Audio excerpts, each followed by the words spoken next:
Hi, I am Anthony. I'm the owner of West Coast Custom Concrete. And I'm Kristen, the co-host. Welcome to the Best in the West show today. Today we'll be going over the concrete pump, the parts, how to pump, problem areas, how to maintain the pump. Basically a 101 of a concrete pump. Let's get to it. This is a Olin 545. So when Olin makes pumps, whatever the last two numbers are, that's how many yards an hour per hour the pump will pump. This is a turbo Deutsch. This is a 4-cylinder German motor. They usually run Hotzes, which is a German motor, or a Deutsch. This is turbo. When you run the nitrogen, you set the air temperature, the air pressure to depending on what situation, how much hose, what slump, what PSI. And what it does is, there's a piston. This is a surge chamber, so the line doesn't surge. There's a piston in here, so every time the pump strokes and pumps concrete, the piston goes up and pushes air down in the line.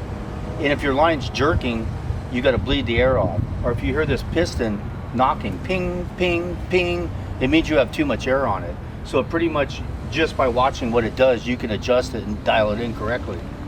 And over here, they were running oil gear hydraulic pumps on these back then, which isn't a good hydraulic pump. You want a Rexroth or a Sunstrand, but now they're running Kawasaki's on it. That's really good.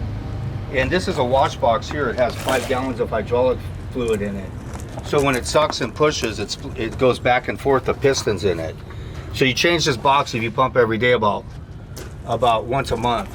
It's exactly 5 gallons of hydraulic fluid. You drain it, there's a plug in the bottom of that box. So you drain the 5 gallon of hydraulic fluid out, and this is your main tank. You drain 5 gallons out of this, you put that in the box, and you put new in your hydraulic tank. So you're constantly putting new hydraulic fluid into your system, so your system will be clean, so you won't seize the pump up. This is a 2-foot stroke. These are the two pistons right here. So wide open, this thing's stroking 2 feet. This is the panel. So what's the difference between a 3-foot stroke and a 2-foot stroke? Yards an hour. A 3-foot stroke's just, it'll do like about a truck in about 7-8 minutes. Oh, so so the bigger the stroke, the more yards an hour. It'll have a longer stroke on a 565, which is 65 yards an hour, or 585 with a bigger barrel. Okay. See the barrel on here? That's how big the barrels are, and they're 2-foot strokes. And when you start the pump, you just start it, put the key in, press start it.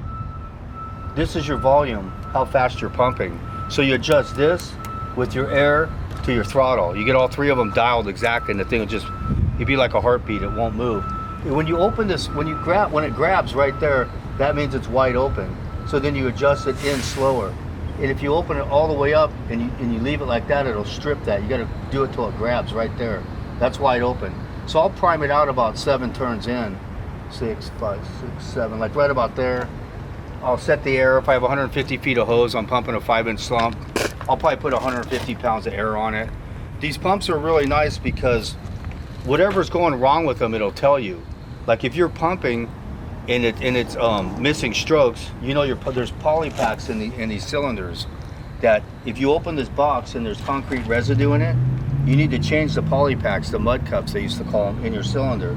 If you're pumping and it keeps missing on one side, it hits and it misses, it hits, it misses, your intake balls in the back need to be changed.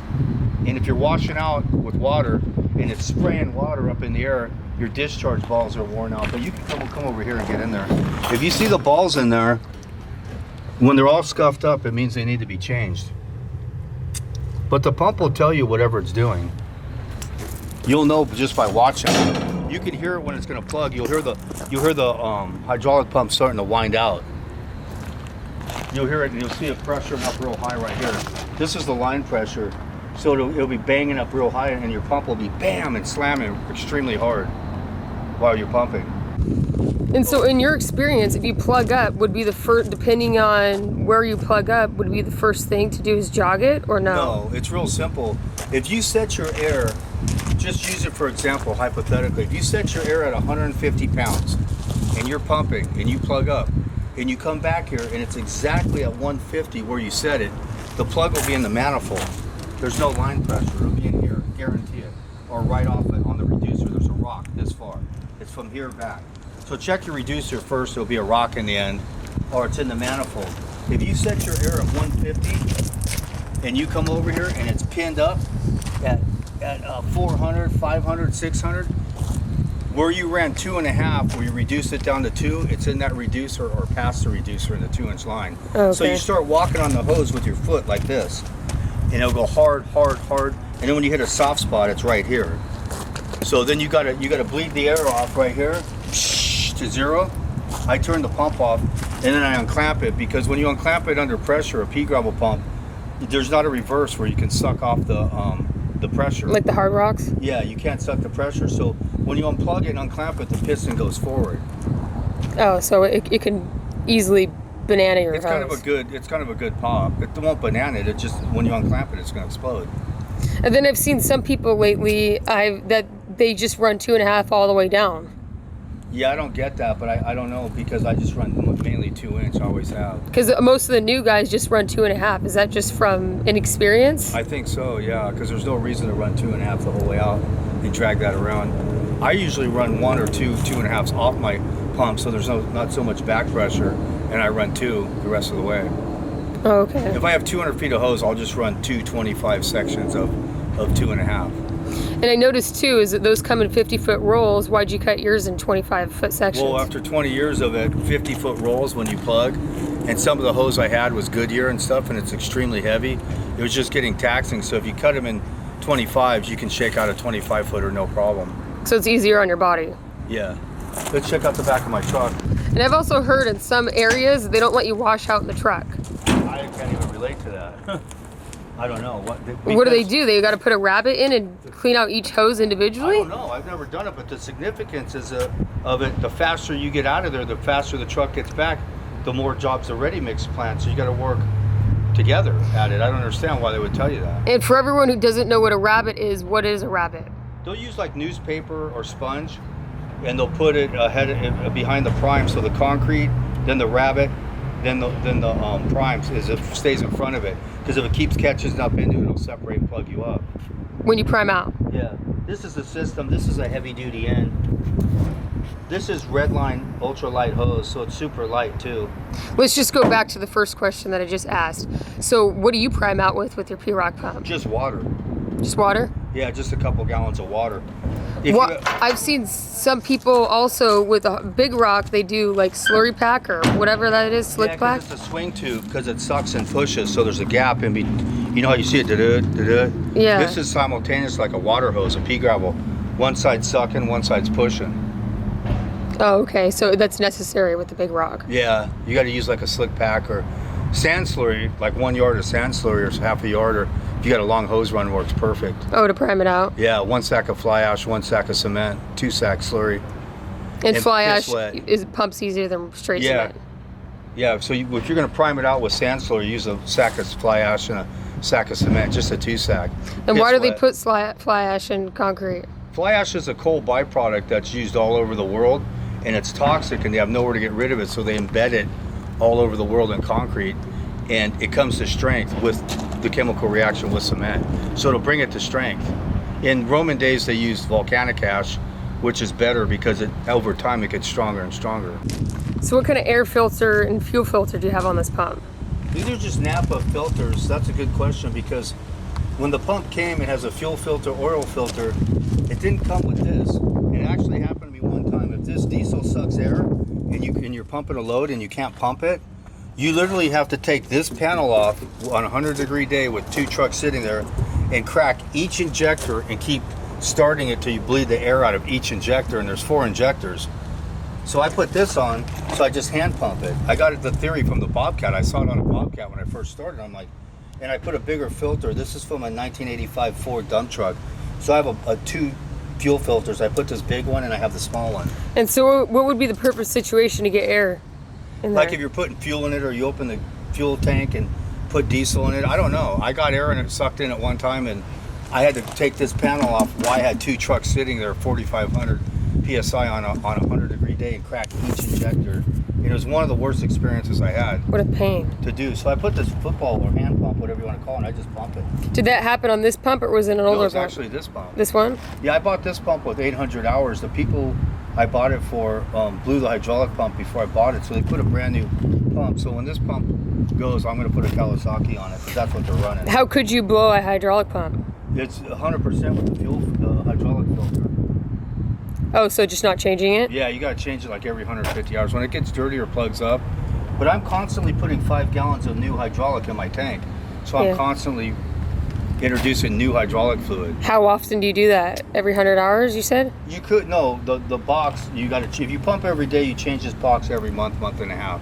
It's 5 gallons, you pull it out the bottom, you take 5 out of the tank, and you put 5 new in here, excuse me, the old in the wash box. box. And so you were saying your poly packs and your balls and seats, how often do you change those? They say 200 hours, but I get about 150 out of them. And I don't run it hard or heavy on it, but you could tell if there's cement, concrete residue in your wash box, your poly packs need to be changed. If your balls are really scuffed up, like mine are getting, you're gonna have to change them. But they say you get every 200 hours or so, and you should change all your fluids, filters, hydraulic filter, air filter, everything every 200 hours also. So everything, just a whole tune-up every 200 hours? Yeah. And then what about your O-ring? O-ring in the surge tank. When this piston, when the O-ring, there's a rubber O-ring in here. When it's worn out, you'll know, because when you're pumping and you stop pumping and set the hose down, concrete will keep bleeding out. That means this O-ring. It's just oil and an O-ring. It's pretty simple. It's got a clamp. You just pull it off. You bang the piston out, put the O-ring on, dump the oil in. Everything on this is pretty basic. The maintenance costs are probably cheaper than any machine I've ever owned for a concrete pump. So anytime the pump's not running good, it'll tell you just kind of like your body? Yeah, it's almost identical. If it's spraying water when you're washing out, the balls need to be changed. If it's missing strokes as you're pumping, it's hitting on one side, not hitting on the other, hitting on one side, hitting on the other. You need to change the balls and seats. And if there's concrete residue in the wash box, you need to change the poly packs or mud cups, whatever you want to call them. And so I know it's pretty easy for you to get your maintenance done on your pump because you have 2 of the greatest pump dealers in your area. Yeah. So if, let's just say, someone in the Midwest and they can't find anyone that works on P-Rock pumps, mechanical. I would call Olin, Dave at Olin, or Tim at TA, and I would have them send me 3 sets of poly packs, 3 sets of balls and seats, 3 O-rings, and you're good to go. And then when you get down to 1, reorder them and get them, because the maintenance in doing it's very basic. So let's just say you're going to change your poly packs. How would you do that? I know you don't need it. That's a little trickier. You need a guy who knows how to do that. But the balls and seats and the oil maintenance. But once they do it one time, I'll do a video on it. I'll change them, and I'll show you how to do it. Okay, because I know yours don't need to be changed, so we can't really do that right now. Yeah, no, I got to change. I mean, I just did it. And so why do you run an Olin over TA? So now I just found this one. I would either pump, it's Ferrari, Lamborghini, whichever you like. It's the same result. They're each just as good. There's a few different things on each one. I didn't like the manifold on the old TA. The new TAs they have, the manifolds, it's just money. I would love to have one. But Olin's I've always ran, you know, because they always came with a diesel. Early TAs was a gas motor, and I was pumping high. They had their purpose, but for what I was doing in high PSI, I don't think so. But now, yeah, either pump, doesn't matter. So how much approximately do you think this pump weighs? I guess this pump's about 3,500, 4,000 pounds. So you're not hauling too much? No, heavy. you could pull with an F-150. Just a regular gas? But I have it to pull my dump trailer and other equipment I have. But you could pull with a 150. I've always had long beds, but I went to a short bed because I'm not an everyday pumper per se anymore. I only pump my jobs. But I had a flat bed, I had a top kick, I've had everything. So let's just say someone's new to pumping. How much hose should they haul around with them? I'd say 300 feet. I wouldn't even do it if you're a rookie. I wouldn't even go near 300 feet. 200 and under for a while. And there's a lot of tricks to priming it out, washing it out. And so, what about that lightweight concrete? Is that harder to pump, or is I don't know. Everyone's had a problem. I pumped it for years, never had a problem with it. It just has lava rock in it, so it probably scores the inside of your hose. Probably people don't like, but it's no problem pumping it. Okay. So what would you say to someone who's just starting out pumping concrete? I would say go work for somebody and pump for 6 months. and be trained correctly, and then get your own pump and go on your own, and you'll know somewhat, not quite, but at least you'll come home with not ruining all your equipment. You know the basics, and if something bad happens, how to go about it. It's not going to be easy. You know how to jog it out. You know everything works. You know what speeds to pump at, what air pressure to put on it. There's a lot of variables to it. Slump, hose, how much hose you have on it, weather. So if someone aspires to be a concrete pumper, do you think it's a good trade? Yeah, I don't think you can get anything better to have time and to yourself in a regular life in your home, because a first round pump in California is at 7 o'clock. That's what they call first round. Second round's 10, 10:30. Third round would be about 12, 12:30, maybe 1. So as long as you're going to work on a day you do 3, you'll be home by 2 or 3. That's nice. So it beats a 9 to 5. If you do a first rounder and a second rounder, I'd be home before noon. I'm at the beach at noon. And you're making a lot of money doing it. Unless you're waiting for a cleanup. Because you have quite an investment. You have these pumps now, this pump is $80,000 new. You have to have a truck to pull it. You got to have all the system. So I know you're not familiar with the prices of concrete pumping in other areas, but in Orange County, how do you price it out?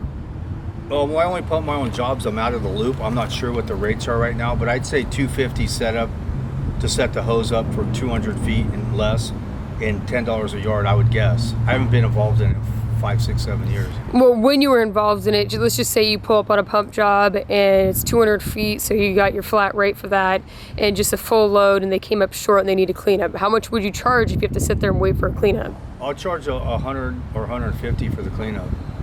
Just a flat rate for the whole? Yeah. Okay. I would charge them, before you would charge them about $300, $325 for the load. If they come up short, and I'm going to miss another $300 or $400 job because I have to pour a cleanup, I would tell them, hey, I got a job behind this. You're going to have to pay me. Has there been any times where you did have a job behind it and you couldn't pump the cleanup? Yeah, all the time. These people don't know how to measure it. I've had guys come up short 3 times on the same job, and I'm telling them, bro. My goodness. 1 yard, 2 yards isn't going to make that. Bro, that's not going to make it. But if it does, and they order another one, then you're at fault. So you have to learn to let them do and just make them pay with their wallet for their incompetence. So let's just say that someone pulled up on a job, and because I've kind of been watching concrete pumping videos a little bit myself, and they can't wash out, or they don't even have a washout hook, and I see them washing each hose out individually. Well, I would time it and eyeball it, how much was left and how much hose, because I know with every distance of hose how much concrete I have in the line, a wheelbarrow, 3 wheelbarrows with a full hopper, whatever. I would time it and pump it all the way down, and then I would dig a hole and I would pump in the hole and fill it up. I mean, what can you do? I'm not gonna break each hose down and do that. How are you supposed to make a living? And those 3/4 rock pumps, the problem is they take so long to wash out and do that. The money's in the setup, not how many yards you're pumping. Why do they take so long to wash out? They're way bigger hoppers. You got to wash 3 out. It's a swing tube. There's a bunch of residue and crap in the bottom. When I unplug after 90 gallons, it's clean as you can get. I just roll it up and I'm gone. Oh, okay. You know, and if you're really running job to job to job pumping, I would have a trash can or 3 or 4 or 5 gallon buckets full of water. I'd fill the hopper, and while it's pumping, I'm dumping them in it. And by the time I dump them, you've washed out literally in 40 seconds. I roll my stuff, I'm gone. You don't have to sit there and fill it up 3 times. Oh, so you already pre-filled just the 10-gallon trash cans? When I was a hustler pumping, yeah, that's how I would do it. That makes a lot of sense. Yeah, while it's pumping, I'd fill this up, and I'd just have 5 gallon buckets or whatever, and I'd be dumping in continuously while it's washing out, and I'd have everything washed out in 30 seconds. And just from seeing people pump, I've noticed, when you hook up your washout hook and you lift the whole hook and everything connected with the hose up into the... That's how I've always done it. Other guys hang the hook, grab the hose and clamp it, which I don't get. But that could that cause any separation right there? No, it won't. You just got to make sure you put water in the hook and swirl it around, because if the hook's dry, it'll plug in the hook. Oh, okay. And there's tricks you got to know. If you have 175 feet of hose out and you're washing out, you won't get water, and you'll plug right in the top of that hook at 175 feet. Is that why you tie your hook down? I didn't for 15 years, but it flew out one time on me, so I tied it down. It's dangerous. Yeah. So if you have a 5 gallon bucket or 2 with 175 feet, you'll get water. Once you get water, you're home free. So don't sit there and let it separate. Yeah. Sit in your line. It'll plug right in the top of the hook because it runs out of water right there, and then it'll sag back down the hook, and it's just sitting there in water going down the hook. So do you wash out fast, or you start off slow and you pick up speed once you see water? Rule of thumb is whatever speed you pumped at, leave it there while you're washing out till you get water. But as it's going, you'll see the hose dangling around and you'll hear the water coming. So I'll just slowly keep turning it up as it's washing out, and I'll get water through it. And then I go wide open. For the next 2 hoppers, I wash it out wide open. Okay, and then also when you prime, do you prime it really fast, or do you slow, or the better? I do it about 3/4, about 7 turns in. Like that, 1, 2, 3, 4. So the throttle almost wide open. The throttle, the volume, no. I could start and show you, but I don't go that high. I kind of use the motor. I don't lug it, but I'm right above it. Oh, okay. I never go in where you hear the turbo or nothing. Oh, okay. I've never had to. I don't care if it's 400 or 500 feet. You got to get down on the throttle, but 200-300 feet, no, not. Just above, kind of a high RPM with that much hose, but a regular 150. I just do it above bog. Pumping and your pump's jumping side to side, scooting over like that. You got too much throttle and you got the volume too much. Slow down the stroke, shorten the stroke, and pull the throttle down a little bit. If it bogs down, it's not going to plug. Just barely pull it back till you get everything you're looking at, and the hose isn't moving. The pump's not jerking side to side. I've had this pump almost going off the ground side to side. And it's going to plug up. It's pressuring out. But I pumped every job any man could ever do. So what's your closing statement for anyone trying to get into pumping? Work for somebody else first. Pump for 6 months. It's the best investment you could do. The freedom, the money. It's a really good trade to do. I would highly suggest it. And I know the pumps nowadays are just like buying a diesel truck. They're just outrageously expensive. I used to buy them and flip them. I'd use them for 6 months or a year. I'd have 4 or 5 pumps at my storage yard, and I would use them and flip them, and I would make money. But you can't do that anymore. The prices of them. So if you were just say if you're gonna go look at a used pump, what would you look for? I look at hours. This pump has 2,663 hours, so that's low hours. It's really nice. I'd have to put it. You have to put it under pressure because they could start it and cycle it, dud, and it'll hit, but it has to be under pressure. You won't know until you put mud in it. So you have to see it on a job. Yeah, you have to see it under pressure. And what's low hours on a pump and what's high hours? Well, yeah, so a lot of the gauges don't work on the old pumps with the Hodges and stuff. I must have had pumps with 10,000 hours and stuff and didn't even know it, and they ran like a watch. But 1,000, 2,000, 3,000, 3,000 and under would be good. I'd say 2,000 and under, to be honest. So you're pretty good as long as you service it like you would your vehicle. Yeah, I've never had a motor problem, and I've owned probably 15 different pumps. I've never had a hydraulic problem. I've never had any problem mechanically. No pump I've ever owned has ever broken down. Thank you very much for watching Concrete Pumping 101. I'm Anthony. And I'm Kristen. And I get a lot of people writing and asking me about you. I know you're going to be starting a horse channel coming up. Where can they find you? What social media do you have?